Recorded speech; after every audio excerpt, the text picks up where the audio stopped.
Blind Item News, bumalik na si aktras. Patuloy na umaugong ang balitang si aktras ang tunay na dahilan sa likod ng napapabalitang lamat at hiwalayan ng isang sikat na love team o showbiz couple.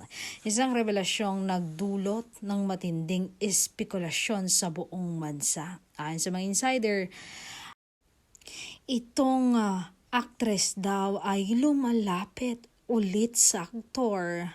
Hindi lamang isang simpleng pagkakaibigan ang gusto niya, kundi ang pagbubukas ng pintuan para ituloy ang kanilang makasaysayang love story na minahal din ng milyon-milyong Pilipino.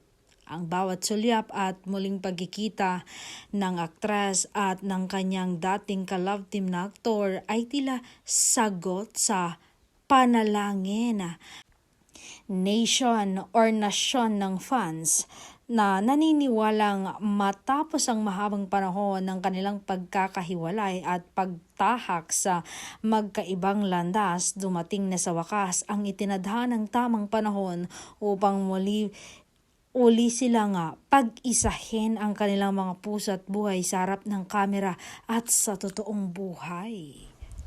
Paano na kaya ang minamahal ngayon ni aktor na kanyang leading lady?